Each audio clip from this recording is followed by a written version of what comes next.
Una guys, sa jump off ng Magallanes, yan, magre-register muna kayo dyan.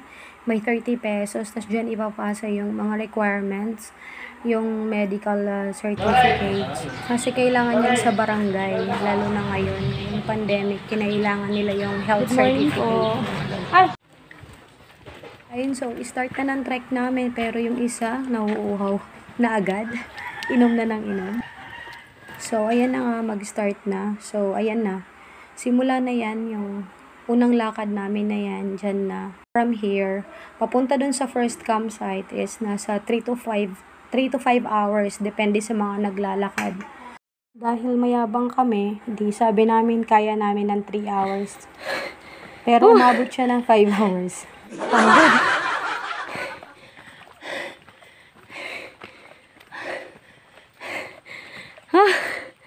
My God.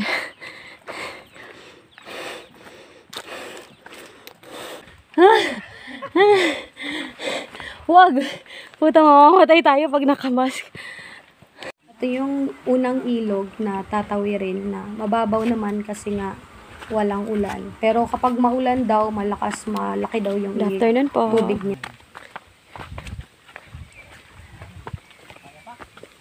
Oo.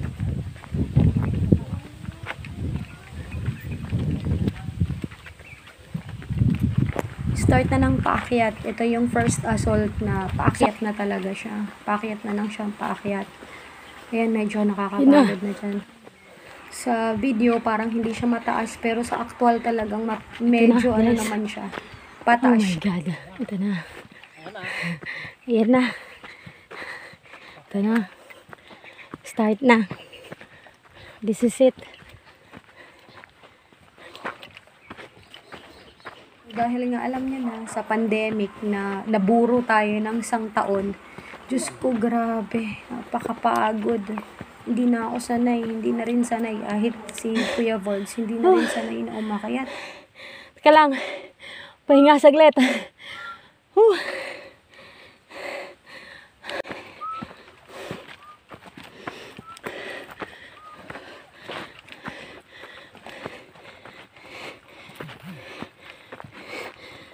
Ayan. Ayun.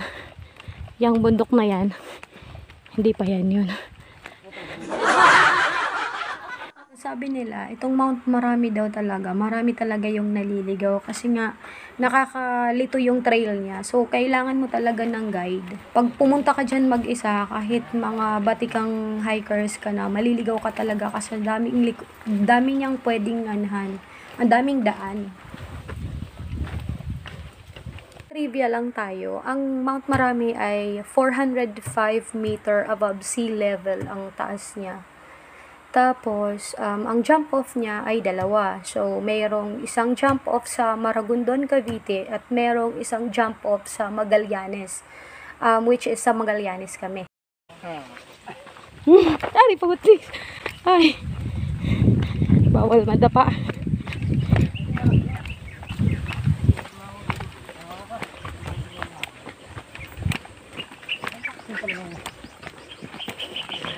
Sabi nung ibon, ay sabi ng tukko, tukko! Tapos sasabi niya, ano yun? Ibon o tukko?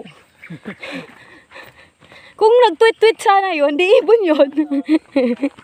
Sabi tukko eh. Hindi tukko. Ito.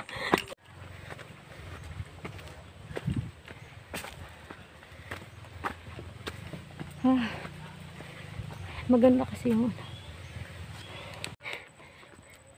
Yan yung kanyang bag. Hoy, hindi grabe ka. Bulak. Bulak ano yan. Oh.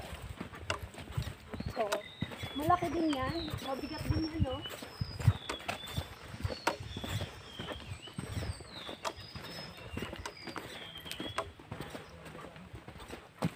Pahinga.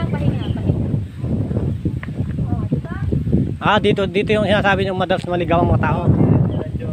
Ay, ganyan din ang nangyari namin sa Talalita. Pababa. Meron din natin kami. Tapos, Nakita niyo na ba yung bundok na yon? Yung bundok na yun, nakikita niyo ba yun, guys? Hindi pa yun. Yun, doon kami pupunta. Doon sa kabila nun. Nasaan ang kaingin? Ayun, sinunog. Hindi Oh, hindi naman kaingin yan.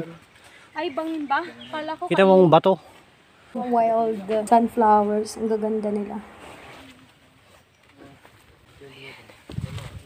Tapos, bababa kami pa ganyan. Ayan. Yung aming dalawang guide. Ang lalakas nilang mag-yosi. Kailang yosi na. Dito yung pangalawang bayad mo dun sa environmental fee na 50 pesos naman dito. Yan, mapapapunto yan sa bayan ng Hello Maragondon. po. Kasi yung binayad namin na 30 pesos sa Magallanes naman. Buko! Yun! Buko, buko! Yeah. Time check. 2:00 pa lang.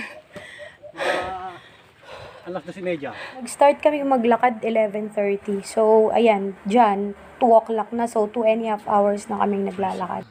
Sarap, di ba? Yeah, fresh buko. Hinahabol namin na hindi maulanan, pero naulanan pa rin kami. Kasi yung akyat namin, nataon na may bagyo, si Bagyong Auring. Ayun, kaya ayun, inulan kami dyan. Ayan, ang layo pa ng summit. Ang layo pa ng first campsite. Doon yung pa nawawala banda. kong baka, nandun. Kikita ko saan. Ayan pa yung pupuntahan natin, oh. Pasang kapsit ko natin yung yung bukahan niya sa taas. Nakapababa na may. Pababa.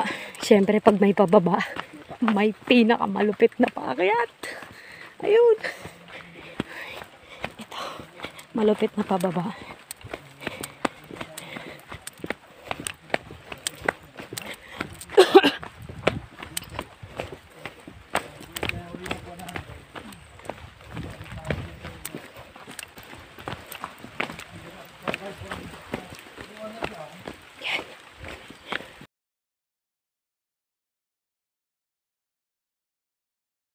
Mga orchids, oh. Ang gaganda, oh. Oh. Orchid siya. Kapag ikaw ay plantita at ito, air plants to. Yan. Yan. Yan mga mahal na halaman yan. Pero, take nothing but pictures and videos lang tayo. Nagkukwento Ayun, yung guide yung dyan na yung nung madaming- unang bukas daw ng Mount Marami during pandemic is madami daw mga naakyat na kumukuha ng mga halaman. Ayan na yung unang, itong part na yan, yung pa-assault na lang siya. Yung may tao eh. Ang niyan, first campsite. So, mga, siguro, 30 to 45 minutes yan na pa-assault na medyo, yan, mabato din. Pagod na siya. Kasi gutom siya. Kasi 10 a.m. kami kumain, last kain namin. Tapos, pagkadating namin ng jump off, dire-diretso kami. So, mga 3 p.m. na ngayon. Eto sabi nung guide, malapit na daw sa campsite. So, konti na lang. Mga 5 minutes na lang. Pinakasinungaling na word. 5 minutes na lang.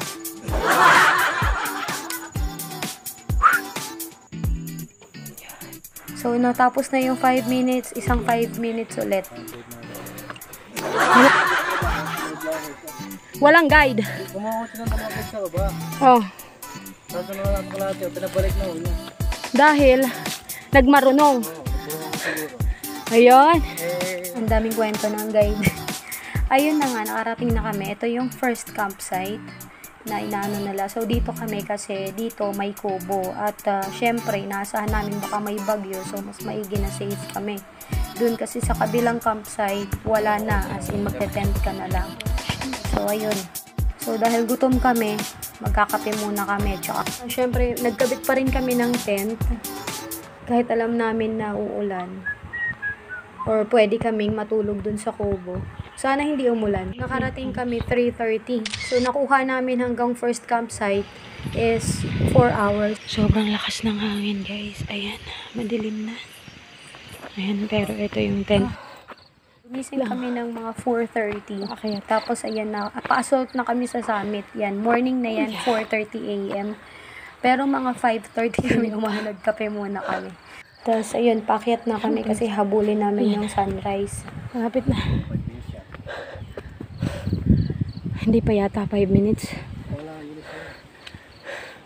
Mga 3-5 minutes pa. Ayan na.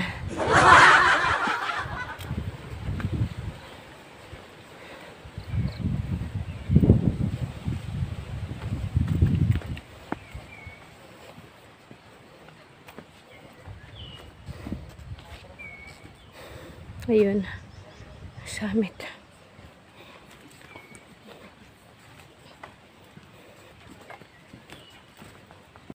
Tapos nakakita kami ng maraming wild berries. Kaya yun si Kuya Borg, sobrang natuwa. Ayan. Ito. Huling akyat. Ayan na yung summit. Huling akyat. Ayan na, summit na. Hindi kami sa summit. Sobrang lakas ng hangin. Grabe. So, kung magkano yung ginastos namin. So, dahil nakamotor naman kami hanggang Magallanes. So, ang ginastos lang namin is 1,000 sa guide. 1,000 ang guide fee. Plus yung registration fee na umabot ng 80 pesos per head. So, Magallanes jump off. So, kung nasa lang, ang gastos namin is siguro kasama yung pagkain nasa mga 1,500. Sulit na kung ikaw ay mahilig mag-hike at malapit ka sa Cavite. Ito, Mount Marami yung magandang bundok sa ngayon. Pinakamaganda pa doon dahil Sunday kami umakyat. So, morning kami ng Monday nasa summit. Solo talaga namin yung summit. Wala kang katao-tao, walang ibang hikers. Hindi kagaya kapag weekend na napakadami ng hikers. So, yan, kasama lang namin yung guide. Kami lang talaga yan. As in, solong-solo, ang saya. Tahimik, hindi maingay. Maganda mong umakyat kapag yung medyo konti lang yung hikers.